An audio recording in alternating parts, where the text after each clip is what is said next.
Voiceover calm yet intense. What happens when the person who's supposed to love you the most becomes the one tearing you apart? Cut to outside winter night.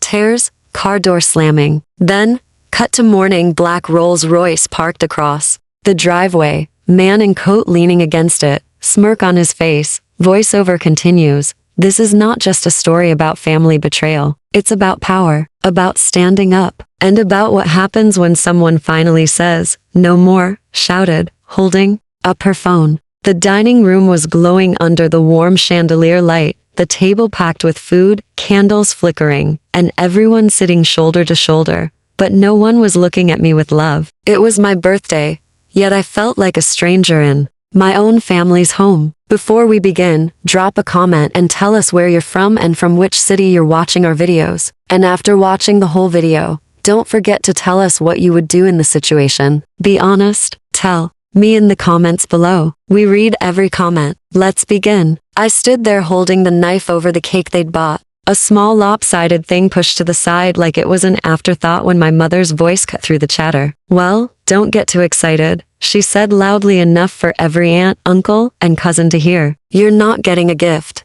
this year. You're a failure." Remember, the room went silent for a split second. Then a few people laughed. I felt my chest tighten, my ears burn. My mother, Donna, leaned back in her chair, sipping her wine, a smug little smile tugging at the corner of her mouth. "You've done nothing with your life. Gifts are for people worth celebrating." Her words sliced through me harder than any insult from a stranger could have. This was my own mother. My hands shook slightly as I set the knife down. "You're seriously saying this in front of everyone?" My voice cracked, not from weakness, but from the sheer weight of humiliation. "Why not?" Donna shrugged, taking another sip. "Maybe it'll motivate you to finally get your act together. Everyone here knows you've been coasting. No career, no real accomplishments, just wasting your time." I could feel my Uncle Peter smirking at the end of the table. My cousin whispered something to her boyfriend and snickered. I wanted to walk out, but I stood frozen, staring at my mother,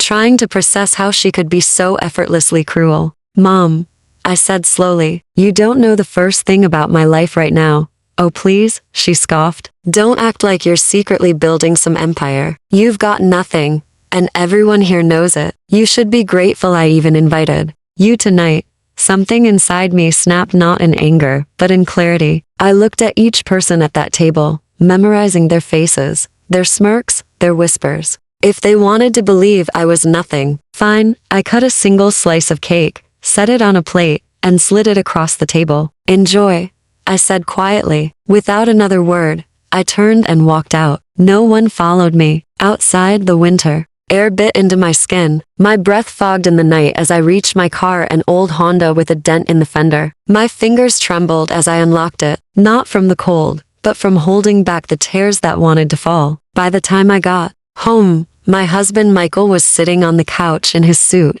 his tie loosened. He stood immediately. "You're early. What happened?" I told him everything. Every word, every laugh, every look. His jaw tightened. He didn't say a single curse or insult, but I saw it in his eyes, that silent, controlled fury. He only showed when someone crossed a line. "Go get some sleep," he said calmly, almost too calmly. "Michael," I said, "go get some sleep." Something about his tone told me he wasn't done, not even close. The next morning, my phone buzzed at 7 o'clock a.m. Look outside. Michael's text read. I pulled back the curtains and my heart almost stopped. Parked directly across my parents' driveway was Michael's jet black Rolls Royce Phantom, gleaming like polished obsidian in the early light. He was leaning casually against it, wearing his tailored coat and dark sunglasses, as if he'd just stepped out of a magazine cover. From the window, I could already see my mother at the front door, robe half-tied, hair a mess,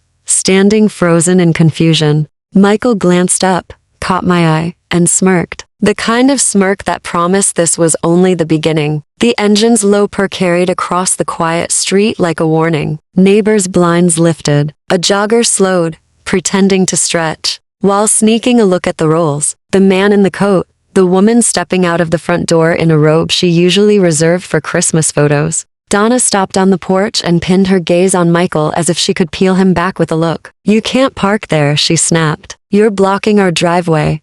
Michael glanced at the driveway, then at the curb. "I'm not parked," he said, voice easy. I'm idling. I'll move in a minute. She blinked, thrown by how calm he was. Then, move now. I'd walked out by then, my coat over pajamas, hair in a loose knot, throat still tender from the words I swallowed last night. Michael opened the passenger door and held out his hand. I stepped to him, and he didn't even look at Donna as he threaded his fingers through mine. He looked only at me. You ready? He asked like we were about to walk into something we'd planned together. For what? I asked. He smiled a quiet, controlled smile I'd come to recognize over the years. The one he wore when he'd already done the homework and set the chessboard for the conversation you shouldn't have to have. But we're going to have it on your terms. My father, Mark, came out behind Donna, tugging at the belt of his robe, eyes scanning the car like price tags were floating around it. What is this? He demanded. Some kind of stunt? Michael finally turned to them. Number one, he said,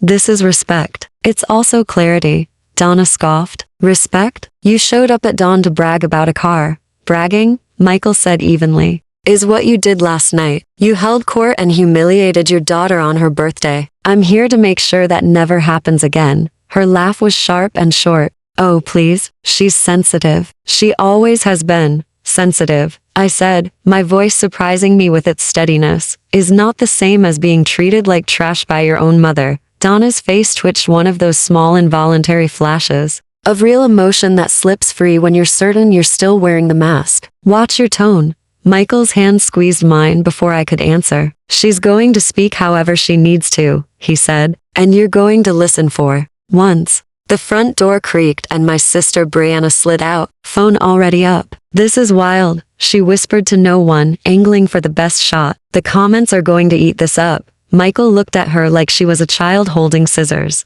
And didn't know they were sharp. If you post that, you'll be posting a legal notice too, he said politely. You don't have consent. Brianna dropped the phone an inch, eyes darting to Donna for a cue. Donna's chin flared. You don't scare us. Michael shrugged. I'm not here to scare anyone. I'm here to make something very simple, very public, so there's no confusion later. He turned to me. Ava, do you want to do this on the porch or inside? Inside. The word hit my tongue and went still. That house still smelled like lemon cleaner and the old rug in the den that had outlasted 3 sofas. It also held the version of me that never raised her voice and let herself be rewritten at every family gathering. Porch is fine, I said. My breath fogged the air and disappeared. They like an audience anyway. Michael nodded and slid his other hand into his coat. He pulled out a small velvet box, the kind that could hold a ring, but didn't, in a thick manila folder with a tab. The jogger had drifted across the street now, pretending to rifle with a shoelace. A neighbor in a quilted vest paused on her stoop with a bag of trash.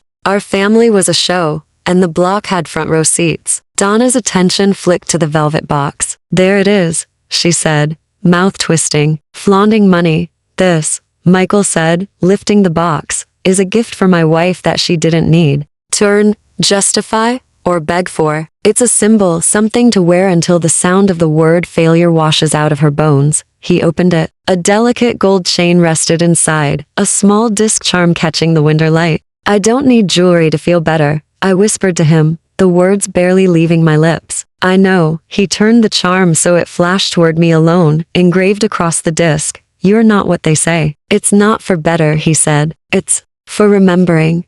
Donna tried to cut in. Are we done? Because Michael raised the folder. This is why I'm actually here. Mark's eyes snapped to it like it was a subpoena. Brianna leaned forward. I felt my heartbeat drop lower, studying as if my body was bracing for impact. Michael opened the folder and revealed a stack of printed emails, screenshots, and copies of receipts. Last night, you told Ava she was a failure, he said, flipping the first page to show an email. You mentioned she had no career and no accomplishments. Here's a signed contract from the retail brand that hired her to redesign their regional training program last month. The two of you didn't know about it because she didn't feel like explaining her life to people who treat her like entertainment. Donna snorted. So, one contract. He flipped another page, and a retainer agreement from a nonprofit, Women Re-Entering the Workforce, where Ava leads interview prep on Saturdays. They had to twist her arm to accept a stipend because she wanted the funds to go back to the program.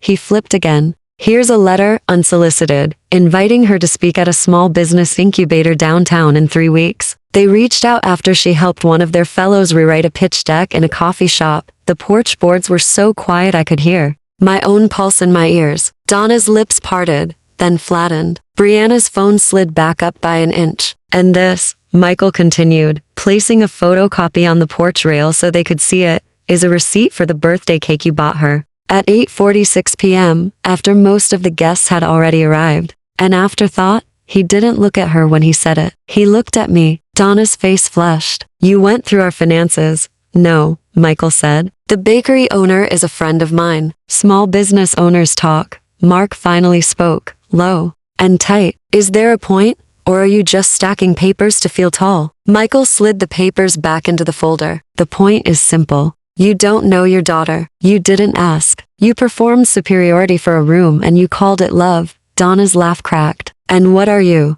Her hero. You sweep in with your rich man car and the whole block applauds. Michael, let the jab pass. I'm her partner and I'm done watching her bleed for people who treat cruelty as tradition. He looked to me again. Ava, you ready for the part that's actually for you? I hadn't realized I'd been holding my breath. Yes. He took out a second document, thicker, bound with a simple black clip, and handed it to me. The cover page read, lease agreement. My name was at the top, a downtown address under it, and the words, Suite for B. Collins Consulting. What is this? I whispered, turning the first page with fingers that had turned suddenly clumsy. It's yours, Michael said softly, and the soft was not performative. We found the space 2 weeks ago. It's month to month for now, until you want longer. It's quiet, sunlit, and 3 blocks from the transit line. Your clients don't need to meet you at coffee shops anymore. You'll have a door with your name on it and a small conference table and a plant you'll inevitably forget to water. I stared at him, eyes burning for a different reason now. Why? Didn't you tell me? Because I wanted you to be able to walk away from last night with more than a wound. His mouth tilted just a little. And because it's fun to give you a gift on your actual birthday, not the day after. But your mother stole the night. The silence that followed wasn't empty. It was dense, charged, a sound like pressure releasing from a valve. The jogger stood fully still. Now, the neighbor with the trash bag hadn't moved. Even Brianna lowered her phone. Donna stepped forward, found her balance, and chose attack. Elise.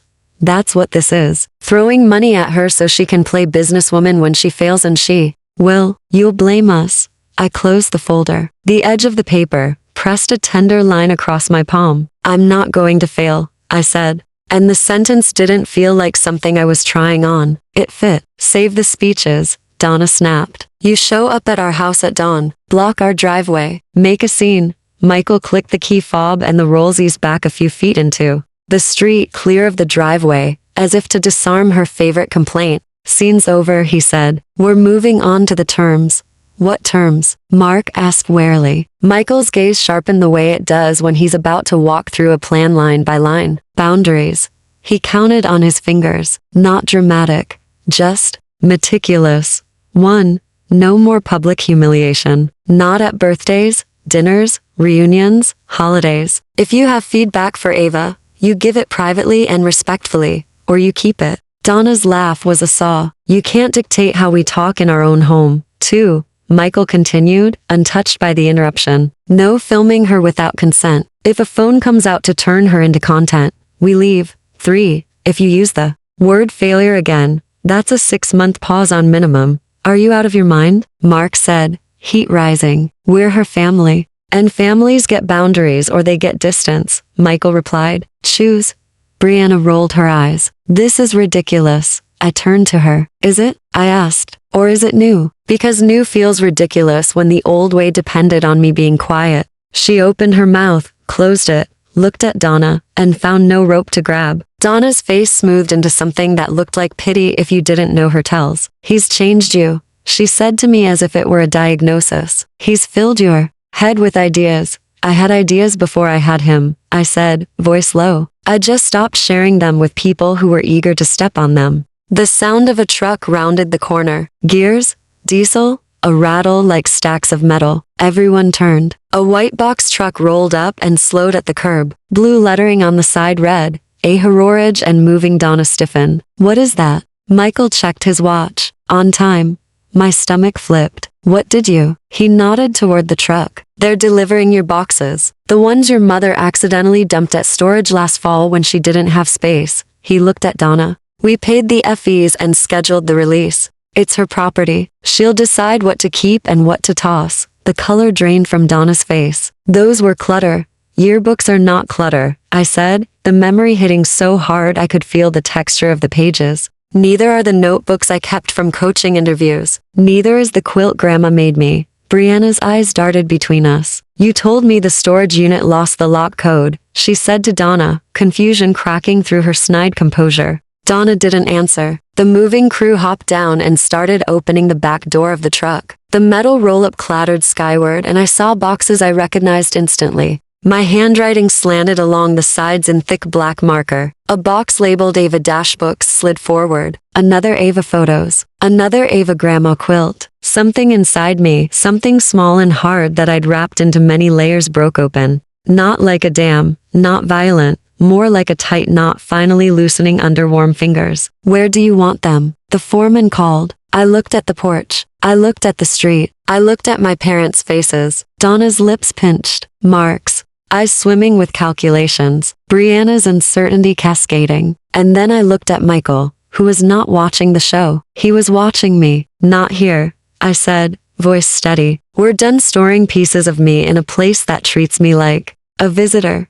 Michael gave the foreman an address. The new address. Suite for B. The crew nodded, slid the door down, and climbed back into the cab. Donna took one step forward and pointed at the folder in my hand like it was contraband. You think you're better than us now? I held her gaze without blinking. No, I said. I think I'm better than who you trained me to be. For a heartbeat, no one spoke. The morning felt brighter, not because the sun had risen higher, but because I'd stopped standing in my own shadow. Michael unclasped the gold chain and lifted it, motioning for me to turn. I did. His fingers were warm against the back of my neck. The disc fell against my collarbone with a soft kiss of metal on skin. It wasn't heavy, but it felt like armor. Donna opened her mouth with one more line, one more swing. Then the doorbell inside their house chimed loudly, cutting her off. All four of us turned toward the sound. Who is that? Mark muttered, frowning. Michael's eyes flicked toward the door, that small smile returning for just a second. That he said is the next thing,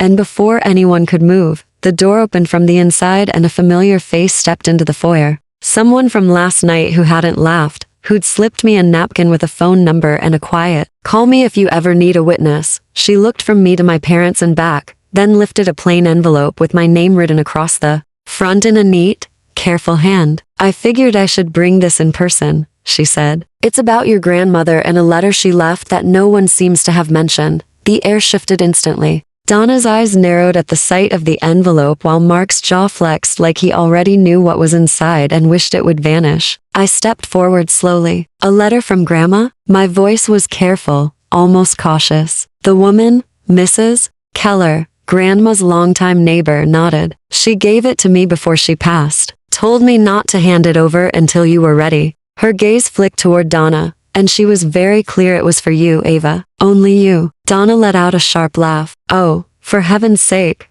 My mother didn't have any secrets from me. Mrs. Keller's brow arched. Then you won't mind if I hand this directly to her. She stepped off the porch and placed the envelope in my hands. My fingers tingled. The paper felt heavier than it looked. What's in it? Brianna asked, leaning in. I'm about to find out.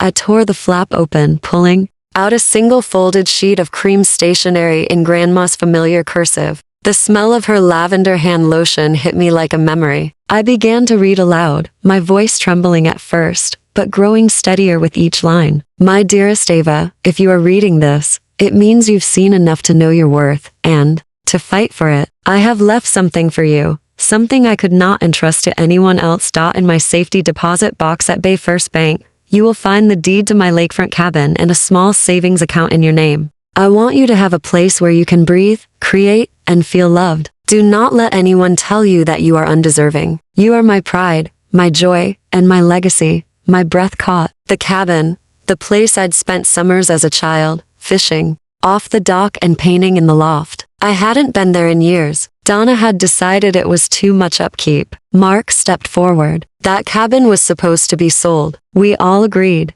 No, I cut in sharply. You decided. And Grandma clearly didn't trust you with it. Donna's face flushed. That's ridiculous. She would never. She did, Mrs. Keller said flatly. I was there when she signed the paperwork. She said you'd probably try to get your hands on it, and she wanted to make sure you couldn't. Michael rested a hand on my shoulder, his voice calm, but edged with steel. So now we understand why this letter wasn't mentioned until today. Brianna's eyes darted between all of us, her earlier smugness replaced with unease. Is that a lot of money? I looked at her, then at my parents. It's not about the money. It's about the fact that she saw me for who I am, even when you didn't. Dawn opened her mouth again, but Michael stepped in. Conversation's over. Ava's leaving with her property, her dignity, and her boundaries intact. If you want a relationship, it starts with respect. Otherwise, it doesn't start at all. I tucked the letter back into the envelope and held it close, a quiet smile breaking through. For the first time in years,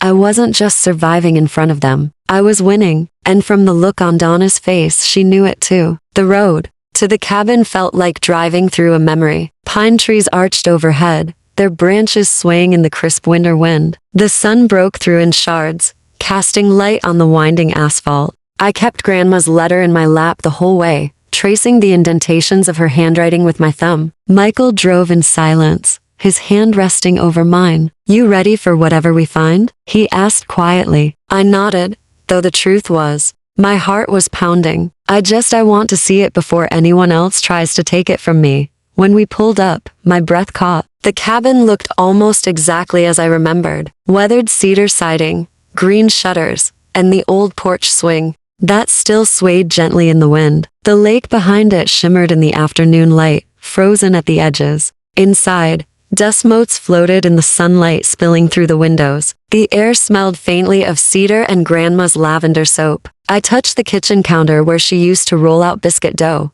the bookshelf still packed with worn paperbacks and family photo albums. Looks like no one's been here since she left it, Michael said, scanning the room. I moved toward the small writing desk in the corner. On top sat a small brass key and an envelope marked for Ava, open alone. I froze. Michael saw my expression and stepped back. I'll check the porch, he said, giving me privacy. With shaking fingers, I slid the envelope open. Inside was a single note. If you're reading this, you found the place where my true will begins. There is more than what's in the bank. Look under the loose floorboard by the fireplace and trust yourself, Ava. You've always had the strength. Now you have the freedom. My pulse quickened. I hurried to the fireplace, knelt down, and tapped the boards until I found it a hollow thud. I pried it up, revealing a small wooden box inside. Inside the box was a stack of neatly bundled cash, an old silver locket with a photo of Grandma and me inside, and a sealed document. The title read, Amendment to Last Will and Testament. The amendment was dated just 2 months before she passed. It stated in clear legal terms that in addition to the cabin and savings account, I was the sole beneficiary of a sizable trust fund one my parents had apparently never known existed. A sound outside snapped me out of my trance, tires crunching on gravel. Michael stepped in quickly. We've got company, he said, his jaw tightening. I looked past him through the window and saw my parents' SUV pulling up, dust swirling in its wake. Of course, they followed us. This was about to turn into a confrontation I hadn't planned for, but one I was more than ready to have. The SUV barely stopped before Donna jumped out, slamming the door hard enough to echo across the lake. Mark followed, his face already set. In that cold, calculating glare I knew too well. You had no right to come here without us, Donna barked, marching toward the porch. This property is part of the family estate. I stepped outside before she could set foot inside the cabin. It's not yours, I said evenly. Grandma made that very clear.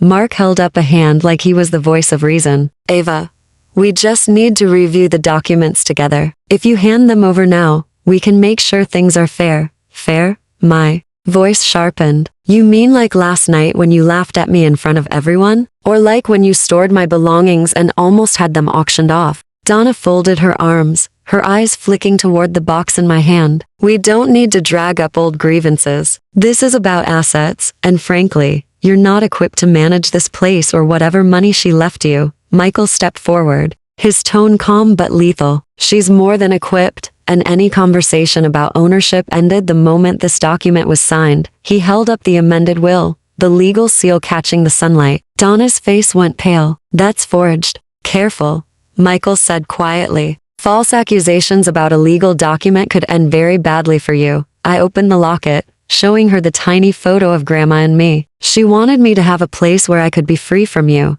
and I'm going to honor that. Mark's voice dropped low and bitter. You think cutting us out makes you stronger? You'll regret this when you realize family is all you have. I took a step closer until we were eye to eye. Family is who shows up for you, not who tears you down. I'm done mistaking blood for love. Donna's jaw tightened, but for the first time, she didn't have a retort. She turned toward the SUV, muttering something to Mark. Michael's hand found mine. Let's go inside, he said, leading me back toward the cabin. Before stepping in, I looked over my shoulder one last time. My parents stood by their SUV, both wearing the same expression, realizing, maybe for the first time, that their control over me was gone. The cabin door closed behind me, and I felt it like the air inside was lighter. The lake stretched out beyond the windows, calm and still, reflecting a sky that looked wider than it ever had before. I wasn't just keeping Grandma's gift, I was keeping me,